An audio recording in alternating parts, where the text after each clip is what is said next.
sacar buenas notas, no fallar en un examen, cumplir a la primera en el trabajo. Desde muy pequeños nos educan para evitar el error como si fuera algo que hay que esconder. Pero ¿qué pasaría si la sociedad no tuviera miedo a equivocarse? Pues estaríamos más abiertos al aprendizaje, seríamos más creativos, tendríamos más seguridad en nosotros mismos, veríamos en las aulas muchas manos levantadas. Es la educación o es a edades tempranas donde debemos de evitar que tengan ese sentimiento de frustración al fracaso.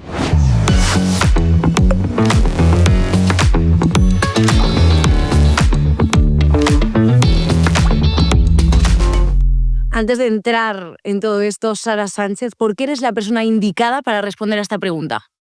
Bueno, yo soy psicóloga, soy maestra, doctora en educación, soy docente de Universidad y dirijo algunos másteres como el máster en psicopedagogía y el máster en necesidades educativas especiales. Pues ahora vamos, si te parece, al inicio. El colegio, digamos que es el primer lugar donde identificamos esos dos conceptos, el de acertar y el de fallar. El bolígrafo rojo, las calificaciones en los exámenes, no dejan de ser símbolos que demuestran que hay una penalización con el error, cuando podría ser una buena oportunidad. Pero ¿qué pasaría si en los colegios la primera lección fuera la de aprender a equivocarse sin miedo?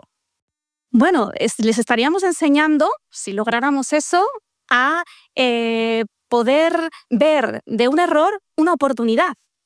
Grandes inventos a lo largo de la historia se han conseguido gracias a eso, ¿no? Es curioso también la historia del POSIT, ¿no? El objetivo era crear un pegamento para fabricar aviones. Fíjate tú. No tenía ni idea. Claro, entonces al final, bueno, de un error dijeron, bueno, pues quizá no sirve este pegamento para fabricar aviones, pero puede servir para otra cosa. Hasta ahora, Sara, hemos hablado de alumnos en general, pero quiero que vayamos un paso más allá.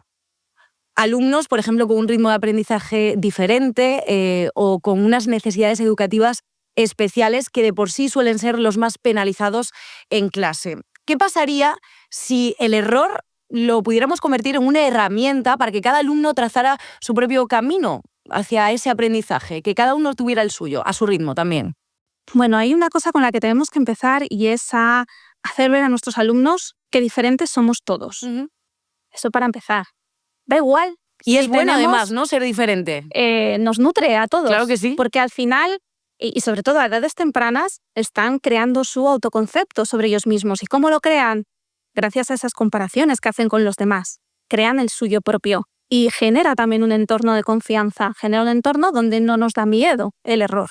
Naturalizar el error nos hace ver que las diferencias suman, independientemente del diagnóstico que podamos tener, ¿no? ¿Y qué pasaría, Sara, si cambiáramos la forma de evaluar? ¿Dejaría de tener sentido un examen, los errores y los aciertos? Pero lo que pasa es que vivimos en una sociedad donde hay mucha sobreinformación. Las redes sociales, Internet, con un clic llegan a cualquier contenido. Nos tenemos que adaptar. El sistema educativo, la educación en general, tiene que adaptarse a esa sociedad del siglo XXI, entendiendo que los niños son nativos digitales. ¿Vale? Entonces, no es que los contenidos pierdan valor, ni mucho menos. Simplemente que tienen un acceso más sencillo. Y es ahí donde, además de evaluar esos contenidos, tenemos que preocuparnos y dedicar tiempo a evaluar aquello que no está en los libros. Lo que habría que hacer es ampliar ese espectro en la forma de evaluar. No se trataría de destruir los exámenes ni las calificaciones como tal, no se trata de destruir el sistema, sino de transformarlo. Que, por ejemplo, ¿qué pasaría si esas notas numéricas pues pasaran a ser un índice más para evaluar, digamos, el aprendizaje del alumno? Que fuera algo complementario. Sí, pues estaríamos creando alumnos más competentes. Hoy en día la LOMLOE, nuestra ley educativa actual, es un término que utiliza y que está potenciando, ¿no? Competencias. ¿Qué queremos evaluar? Que el alumno sepa hacer, ¿no? Que pueda poner en valor esos contenidos de una forma práctica. Un ejemplo, es decir, ¿cómo podríamos evaluar, además de con una nota numérica, a un alumno? En el día a día, simplemente observándole, sabiendo que ningún alumno lleva consigo un manual de instrucciones, que cada uno tiene su estilo de aprendizaje y aprende de formas distintas. Entonces, quizá lo que evaluar a un alumno de una forma, a otro no le puedes evaluar igual. Claro, porque nuestro sistema educativo actual no deja de ser muy clónico, es como muy en colectivo. ¿Debería pasar a ser más específico, más individual? Sí. Y ya está, ¿no? Tajante. Sí. Debemos conocer al alumno más allá de sus capacidades. ¿Y qué pasaría si un error bien corregido pues pase a contar tanto como un acierto? ¿Esto puede ser viable? Puede ser viable, pero ojo, yo estoy viendo en la educación muchas veces errores porque premiamos los errores cuando no hay que premiarlos. No se trata de premiar un error. ¿Cuándo premiamos esos errores? Por ejemplo, fui a ver a mi hija a un espectáculo de gimnasia rítmica. Ahí van saliendo diferentes colegios y veías niñas que durante el curso se habían esforzado muchísimo y hacían grandes espectáculos. Veías otras, pues que sus números no eran tan perfectos, ¿no? Un aro por ahí que salía, una pelota, etcétera, etcétera. Pero sin embargo, al final, todos recibieron una medalla. Estás premiando a una parte y a otra, a los que lo han hecho muy bien y a los que quizá podían haberse esforzado un poquito más. ¿Qué es lo que están aprendiendo? ¿Qué aprendizajes se llevan? Pues que no merece la pena esforzarse. ¿Por qué esto a veces ocurre? ¿Qué queremos? ¿Sobreprotegerles? ¿De qué? ¿De las frustraciones? ¿De la tolerancia a la frustración? En la vida se van a frustrar muchas veces. Claro, hablando de la vida, porque estamos hablando de esa aceptación del error sin miedo a equivocarse, pero ¿qué pasa cuando llegan a la universidad o qué pasa cuando se enfrenten al mundo laboral? Yo creo que hay cosas que están cambiando. Nos comenzamos ya a dar cuenta y a pensar mucho más en las soft skills. Tu capacidad de liderazgo, tu trabajo en equipo, tu actitud proactiva. Y eso es lo que buscan las empresas, porque al final un título en el ámbito profesional tienes que crear ese valor diferencial. Entonces, si el mundo profesional y laboral lo solicita, tal como vemos, ¿no? En las ofertas de empleo, el sistema educativo también tiene que potenciarlas, ¿no? y trabajarlas. ¿Y cómo lo trabaja?